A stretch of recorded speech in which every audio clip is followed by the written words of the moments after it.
A paz do Senhor, amados irmãos, aqui quem fala é a irmã Tauana, onde estarei apresentando a lição de juniores.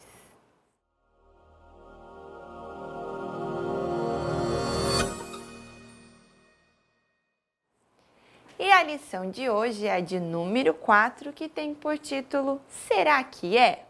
Vamos então trabalhar com as nossas crianças sobre uma linda história que nós encontramos na Palavra de Deus, na qual se encontra em Mateus, capítulo 13, versículo 24 ao 30, onde vamos falar sobre a história do trigo e do joio, uma história muito interessante para trabalhar com as crianças, na qual o Senhor Jesus deixou para nós na Palavra de Deus essa parábola para que nós refletimos sobre o que é certo e errado.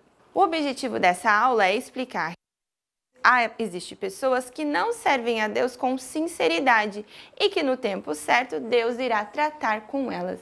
Então, nós vamos trabalhar e explicar para as crianças a importância de ter uma vida santificada, de honrar, de obedecer às pessoas e à palavra do Senhor.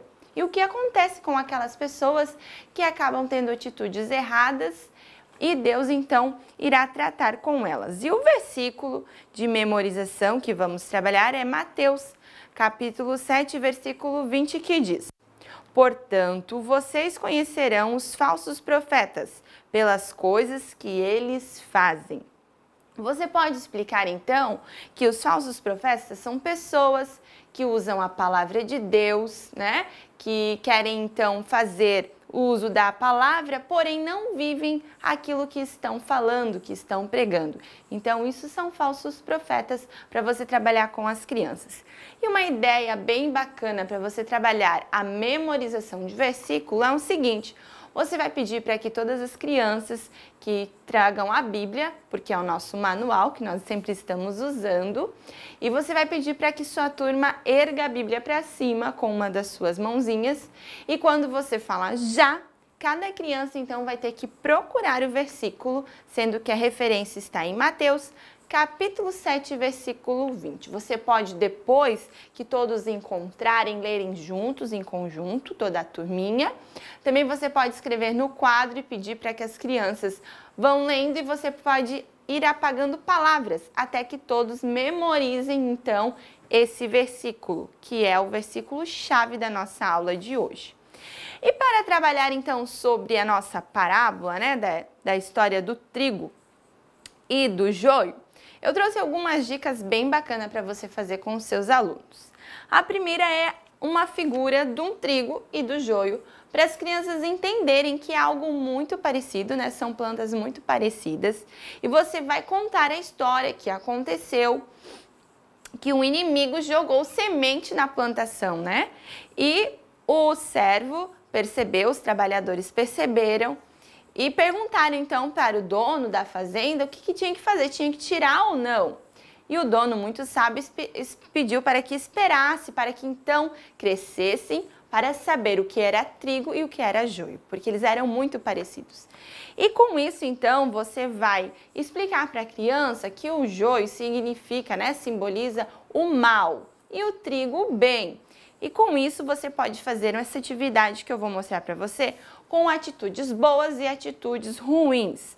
Por exemplo, eu trouxe aqui várias palavrinhas, né? Várias situações que as crianças vão refletir. Você pode distribuir para as crianças, que são as seguintes: obedecer aos pais é uma atitude boa ou ruim? Ser honesto, estudar a Bíblia, dividir as coisas e ajudar as pessoas. E aqui, então, eu trouxe as ruins, que no caso significaria o nosso joio. Falar palavrão, bater, machucar o amigo, mentir, não honrar os pais, desejar o mal das pessoas. Então, como vai funcionar essa brincadeira? Cada criança vai ganhar aleatoriamente esses papeizinhos e elas vão ter, então, que mostrar se é trigo ou se é joio, para que elas entendam o que é o mal e o bem. E outra ideia bem facinho que eu trouxe para vocês, eu imprimi aqui a letra T de trigo e J de joio, porque você mostra a situação e a criança então vai ter que virar se é trigo, no caso se é uma atitude boa, ou joio se é uma atitude ruim. Isso aqui você pode fazer para cada aluno e a turma toda pode fazer essa atividade junto. Você vai então avaliar e ver se todas as crianças compreenderam o objetivo da aula do trigo e do joio. E algo muito bacana que eu trouxe para vocês mostrarem para os seus alunos o objetivo da aula, que é explicar que para Deus, né, ele vê as pessoas sinceras e que no tempo certo ele tratará com as pessoas, que nada fica escondido perante a presença de Deus. Assim como o trigo e o joio houve diferença, depois que ele crescesse saberia qual era o trigo e qual era o joio, eu trouxe aqui para você a batata e a maçã. Elas descascadas, elas têm a mesma cor. Aqui eu já trouxe cortada para nós fazermos a demonstração para você, professor, porque cortadas, elas são muito parecidas. Aqui no copinho eu já tenho elas picadinhas, então é batata e maçã. E você vai pegar um recipiente de água, ele tem que ser altinho para as crianças poderem enxergar, então, essa atividade. E quando você jogar as batatas e a maçã dentro do recipiente, olha o que acontece. A maçã, ela vai boiar, flutuar sobre a água. E as batatas automaticamente acabam afundando. Dentro do copinho, nós não conseguimos diferenciar qual que era qual, né? Se era maçã ou batata.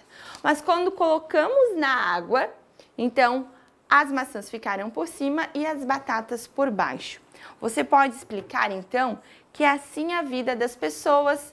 A água é o Espírito Santo. Quem tem o Espírito Santo, então, flutua, né? São as pessoas corretas. E as pessoas que não são sinceras, que não servem a Deus de todo o coração, acabam, então, ficando lá embaixo, assim como o trigo e o joio. É algo bem fácil. Você pode fazer na frente das crianças. Aqui eu trouxe tudo prontinho para ser mais fácil e de vocês compreenderem, mas você então pode levar a batata, a maçã, picar na frente deles, misturarem, porque não dá para saber qual é qual, pois a cor é a mesma, né? Só mesmo quando for colocar dentro do recipiente com água que as crianças vão poder então diferenciar.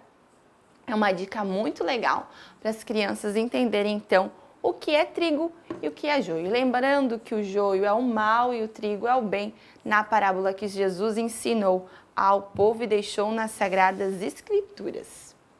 Essas foram algumas dicas de hoje. Espero que você, professor, tenha gostado. Até o próximo vídeo. Deus abençoe sua aula.